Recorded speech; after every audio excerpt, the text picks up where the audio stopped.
Hello guys, welcome back to my channel study with Nitika. आज हम बात करेंगे कंसेप्ट ऑफ बेसिक एजुकेशन, जो कि महात्मा गांधी जी द्वारा दिया गया। तो अब हम बात करते हैं कि क्योंकि ये हमारा जो है नॉलेज एंड करिकुलम का टॉपिक है, और इससे पहले जो भी नेचुरलिज्म था, प्रैग्मेटिज्म था, आइडियलिज्म था, ये हमने सारे पढ़ लिए थे। और इनके कुछ कुछ जो लीडर रहे हैं उनके बारे में भी हमने पढ़ लिया था। सोक्रेटिस और जॉन डीवी जो थे, उनके शॉर्ट नोट मैंने जो क्लास नोट थे उसमें डाल रखा है, क्योंकि पढ़ाने का मुझे इतना टाइम नहीं मिला। अब मैं जो पढ़ा रही हूँ वो है कंसेप्ट ऑफ बेसिक एजुकेशन, जो कि महात्मा गांधी जी की एजुकेशनल फिलॉसफी थी। तो महात्मा गांधी जी ने, आप सभी को पता है कि वर्धा एजुकेशन, नई तालीम जिसको हम कहते हैं, उसकी स्कीम को प्रपोज किया था, उसे दिया था। तो अब हम बात करते हैं 1937 की ये बात है, और ये आपने फर्स्ट सेमेस्टर में कंटेम्प्रेरी इंडियन एजुकेशन में इन सब चीज़ों के बारे में पढ़ा हुआ है। यहाँ पर हमें बात करनी है कि उनकी एजुकेशनल फिलॉसफी क्या थी, उनके हिसाब से एजुकेशन कैसी होनी चाहिए थी। तो basic education is related to the basic need and interest of education for the development of child. तो उन्होंने बेसिक एजुकेशन पर ध्यान दिया और कहा कि बेसिक एजुकेशन का मतलब ऐसी चीज़ है कि बच्चे के डेवलपमेंट के लिए कौन सी किस प्रकार की एजुकेशन बच्चे को दी जाए, जिससे कि बच्चे का डेवलपमेंट हो सके, चाहे वो उसकी बेसिक नीड से रिलेटेड हो या इंटरेस्ट से रिलेटेड। गांधी जी की the aim of Gandhi ji basic education was to educate the student on craft which would enable them to solve the problem of their livelihood and at same time develop quality of good citizen। तो गांधी जी का basically जो focus रहता था वो vocational education के ऊपर रहता था। उनका मानना था कि बच्चों को क्राफ्ट के माध्यम से सिखाया जाए, यानी कुछ हस्तकला या शिल्पकला के माध्यम से सिखाया जाए, ताकि उन्हें जो जीवन यापन करने की प्रक्रिया है उसमें कोई प्रॉब्लम भी ना आए, और उसी टाइम पर वो अपनी क्वालिटीज़ को भी एक अच्छे गुड सिटीजनशिप की जो क्वालिटीज़ होती है उनको एक्वायर कर पाएँ। महात्मा गांधी ने अपने जो बेसिक एजुकेशन की स्कीम है, जिसे कि वो नई तालीम कहते थे, 1937 में से न्यूज़पेपर में दिया था, बताया था। और इससे क्या हुआ, एक एजुकेशनल थॉट और प्रैक्टिस जो इंडिया में चल रही थी, उससे क्या हुआ, एक सॉलिड कंट्रीब्यूशन एक नई तालीम जो स्कीम थी उसका रहा। सैलिएंट फीचर क्या थे जो महात्मा गांधी की जनरल फिलॉसफी थी लाइफ की, उसके कुछ फीचर यहाँ पे लिखे गए हैं। पहला तो ये कि भगवान में अटूट विश्वास, आप जिस भी सुपर नेचुरल पावर को मानते हैं आप उसमें अटूट विश्वास बनाए रखें। अहिंसा या नॉन वायलेंस, ये तो हम पढ़ते ही आ रहे हैं कि महात्मा गांधी जी हमेशा अहिंसा को सपोर्ट करते थे, नॉन वायलेंस को सपोर्ट करते थे। एक किसी इंडिविजुअल का स्पिरिचुअल नेचर होना, यानी कि आध्यात्मिक प्रकृति होनी चाहिए, किसी भी इंडिविजुअल की आध्यात्म की ओर उसका रुझान होना चाहिए। और उन्होंने एक स्पिरिचुअल सोसाइटी का भी कंसेप्ट दिया, जहाँ पर कि क्या हो, प्रेम से सभी लोग रहें, नॉन वायलेंस हो, यानी कि अहिंसा न हो, सत्य रहे और न्याय की हमेशा जीत हो। तो ऐसी स्पिरिचुअल सोसाइटी की भी वो कल्पना करते हैं। 1937 में गांधी जी ने फाइनलाइज की एक स्कीम एजुकेशन के लिए, अपने बहुत सारे एक्सपेरिमेंट के बाद, उसे हम वर्धा स्कीम कहते हैं। ठीक है, तो ऑल इंडिया एजुकेशन कॉन्फ्रेंस जो वर्धा में हुई थी 2 और 3 अक्टूबर को 1937 में, तो इसीलिए इस स्कीम को बेसिक स्कीम ऑफ एजुकेशन या वर्धा स्कीम भी कहा जाता है। तो उनके हिसाब से मीनिंग ऑफ एजुकेशन क्या थी, according to Gandhi, literacy in itself is no education. Gandhi ji कहते हैं कि केवल साक्षर होना ही शिक्षा नहीं है, it is one of the means whereby man and women can be educated. ये एक माध्यम है एजुकेटेड, यानी कि ये एक माध्यम है शिक्षित करने का। ठीक है, शिक्षा एक माध्यम है किसी को भी शिक्षित करने का, लेकिन केवल साक्षर हो जाने से शिक्षा नहीं हो जाती। ठीक है, साक्षरता खुद में शिक्षा नहीं है। In the words of Gandhi ji, by education I mean all round drawing out of the best in child and man body mind and strength. बच्चों, मतलब गांधी जी के शब्दों के अनुसार कि एजुकेशन का मतलब है कि all round development, best development होना, चाहे वो चाइल्ड में हो या मैन में हो, उसके शरीर का भी डेवलपमेंट, उसकी माइंड का भी डेवलपमेंट और उसकी आत्मा का भी डेवलपमेंट हो। ठीक है, तो ये 3 तरह की डेवलपमेंट की बात करते हैं, बॉडीली, मेंटली और स्पिरिचुअल डेवलपमेंट की बात कौन करते हैं, महात्मा गांधी जी करते हैं।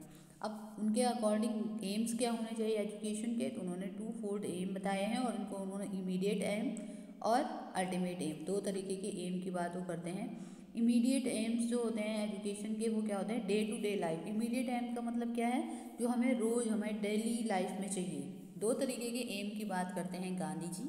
एक है इमीडिएट एम, एक है अल्टीमेट एम। इमीडिएट मतलब जिसकी ज़रूरत हमें प्रेजेंट टाइम में है, इमीडिएट नीड है, जैसे employment, bread and butter aim जिसको वो कह रहे हैं कि हमें भाई ज़िंदा रहने के लिए कुछ ना कुछ तो चाहिए खाने के लिए, और खाना पीना आएगा कहाँ से? एम्प्लॉयमेंट से आएगा। और एम्प्लॉयमेंट के लिए हमें अपने कैरियर ओरिएंटेड एजुकेशन लेनी पड़ेगी, जो कि हमें एक अच्छे कैरियर की तरफ ले जाए और बाद में हमें अच्छा एम्प्लॉयमेंट मिले, रोजगार मिले। हमारी इमीडिएट एम को हम पूरा कर रहे हैं एजुकेशन में। नेक्स्ट है इमीडिएट एम के अंदर कल्चरल एम। कल्चरल एम का मतलब हमारा cultural dress, tradition, manner of speech, way of conduct, behaviour, ये सारी चीज़ें भी शिक्षा हमें सिखाती है। कैसे किस तरीके से हमें बिहेव करना है, कैसे हमें अपनी संस्कृति, अपनी सभ्यता को बनाए रखना है, उसे आगे बढ़ाना है, क्या हमारे बात करने का तरीका होना चाहिए, कैसा हमारा आचार व्यवहार होना चाहिए। नेक्स्ट है character aim. Character as the expression of whole personality. वो कैरेक्टर को, चरित्र को वो देखते हैं आदमी के पूरे व्यक्तित्व का एक्सप्रेशन के रूप में देखते हैं कि इंसान का जितना भी पूरा चरित्र है वो उसके व्यक्तित्व से, जितना भी व्यक्तित्व है वो उसके चरित्र से रिफ्लेक्ट होता है, प्रतिबिंबित होता है। ठीक है। नेक्स्ट है परफेक्ट डेवलपमेंट एम। और जो डेवलपमेंट एम है यानी कि ऑल राउंड डेवलपमेंट होना, ये इमीडिएट एम के अंदर आते हैं। और जब हम बात करते हैं अल्टीमेट एम की, तो आप सभी को पता है कि चाहे वो किन्हीं भी फिलॉसफर की फिलॉसफी हो, चाहे वो महात्मा गांधी जी की फिलॉसफी हो, स्वामी विवेकानंद जी की फिलॉसफी हो जो हम आगे पढ़ेंगे, श्री अरविंदो घोष जी की जो फिलॉसफी हो जो हम आगे पे आके पढ़ेंगे, तो चाहे आप कौन से भी फिलॉसफी पढ़ लो, सबका अल्टीमेट जो एम होता है वो होता है सेल्फ रियलाइजेशन। आखिर इंसान को ये पता चले कि वह कौन है, दुनिया क्या है, वह कौन है और उसका क्या रोल है लाइफ में, जिन दुनिया में एक समाज के रूप में मेरा क्या रोल है, ये सेल्फ रियलाइजेशन है। मुझे पता होना चाहिए मैं कौन हूँ, मुझे ये लाइफ कितने हार्डली मिली है और मुझे इस लाइफ में दूसरों के लिए अच्छा करना है। जो अल्टीमेट एम्स होते हैं, जो सेल्फ रियलाइजेशन होता है, वहाँ पर एजुकेशन, उस चीज़ को एजुकेशन का अल्टीमेट एम माना गया है कि आखिर एजुकेशन व्यक्ति को ये रियलाइज़ कराए कि वो क्या है, वो क्यों है, कैसे है, इस तरीके की चीज़ें। अब हम करिकुलम की बात करते हैं, तो करिकुलम यानी कि बेसिक एजुकेशन के अंदर जो हमारी नई तालीम वाली स्कीम आई या वर्धा स्कीम जो हम कहते हैं, उसमें करिकुलम में सबसे पहले बात की गई बेसिक क्राफ्ट की। और ये चीज़ें हमारे टाइम तो नहीं, बट हमसे जो बड़े भाई बहन थे हमारे उनके टाइम पे मैंने देखा कि 6, 7, 8 में वो मिट्टी की कुछ चीज़ें बनाया करते थे। ठीक है, अब वो चीज़ें बहुत कम हो गई हैं, I don't know why, but थोड़ा कम हुई हैं वो चीज़ें, क्योंकि हमने वो चीज़ें नहीं की। और लेकिन हमारे बड़े भाई बहन करते थे, वो मिट्टी के कभी फल बनाया करते थे और कभी ऐसे घड़े वगैरह, ये सारी चीज़ें क्राफ्टिंग किया करते थे, वो क्राफ्ट बनाते थे।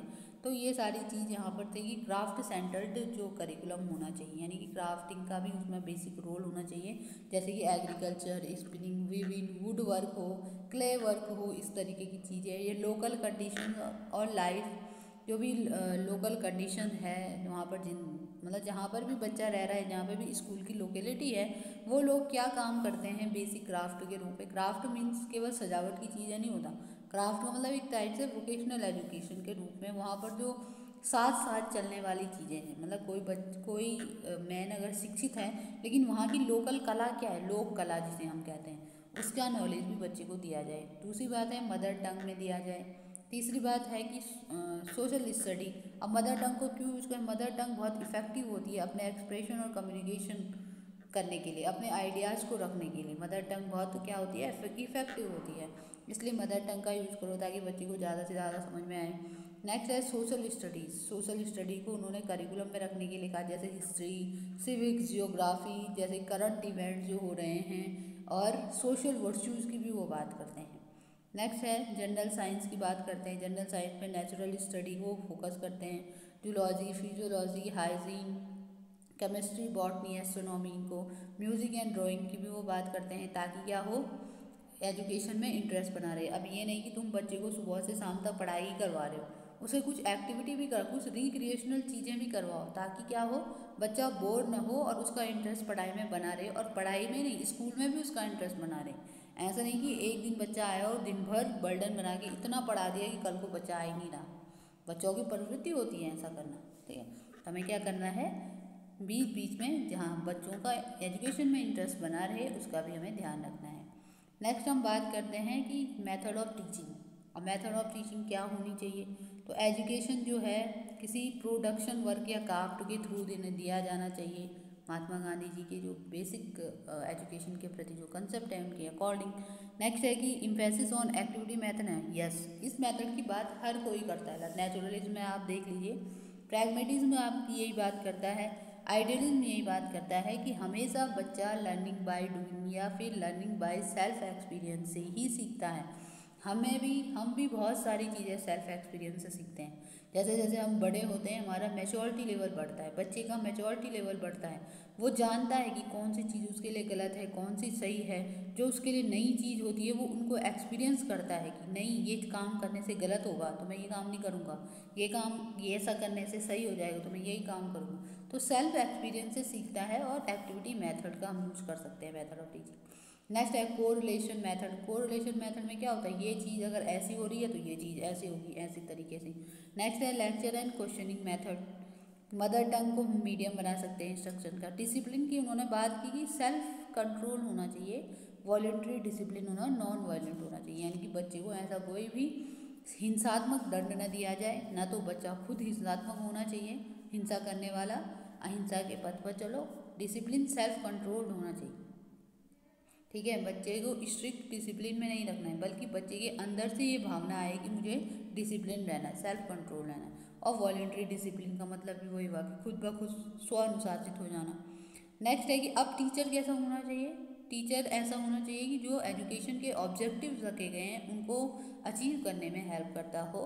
He should possess knowledge, skill, enthusiasm, patriotism, strong character and special training. ठीक है, बच्चे के टीचर के पास स्पेशल ट्रेनिंग होनी चाहिए। जैसे आप लोग कर रहे हैं बैचलर ऑफ एजुकेशन, यानी कि टीचिंग की आप लोग ट्रेनिंग कर रहे हैं, वैसे ही ट्रेंड टीचर होना चाहिए। उनके पास नॉलेज होना चाहिए, स्किल्स होनी चाहिए अलग अलग, एंथुसियाज्म सबसे बड़ी बात। अगर टीचर उत्साहित यानी कि पढ़ाने के लिए एक उत्साहित होकर क्लास में जाते हैं तो बच्चे स्वतः ही उत्साहित हो जाते हैं। लेकिन अगर टीचर गुस्से का मुंह बना के चले गए या निराशा से चले गए तो बच्चे खुद ब खुद निराश हो जाते हैं। अरे यार, ये टीचर हमेशा ऐसे ही आते हैं क्लास में।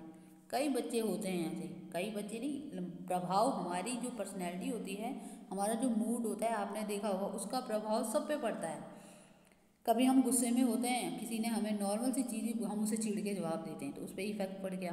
सेम चीज़ टीचर के साथ। जान लीजिए हम, क्योंकि हम टीचिंग की बात कर रहे हैं तो हम यहाँ पे बात करते हैं कि टीचर को कैसा होना चाहिए, एंथुजियास्टिक होना चाहिए, हमेशा उत्साहित रहना चाहिए कुछ बच्चों को सिखाने के लिए और कुछ बच्चों से सीखने के लिए हमेशा तैयार रहना चाहिए। पैट्रियोटिज्म की अगर बात करते हैं तो एक शिक्षक को देशभक्त होना भी बहुत ज़रूरी है। देखिए, टीचर नए नए कैरेक्टर का निर्माण करता है, बच्चे को किस पथ पे ले जाना है वो टीचर के हाथ में है। टीचर स्वयं अगर देशभक्ति की भावना रखते हों, अपने देश के प्रति कृतज्ञता की भावना रखते हों, तो वो बच्चों के अंदर भी अपने आप ही आ जाती, पैट्रियोटिज्म आ जाता है। स्ट्रॉन्ग कैरेक्टर होना चाहिए, क्योंकि टीचर जो है बच्चे के लिए रोल मॉडल के रूप में काम करते हैं। दूसरी बात है कि अहिंसा और त्रुटियाँ, सत्य और अहिंसा के रास्ते पर टीचर चलना चाहिए, वो खुद भी उन चीज़ों से इंस्पायर्ड होना चाहिए।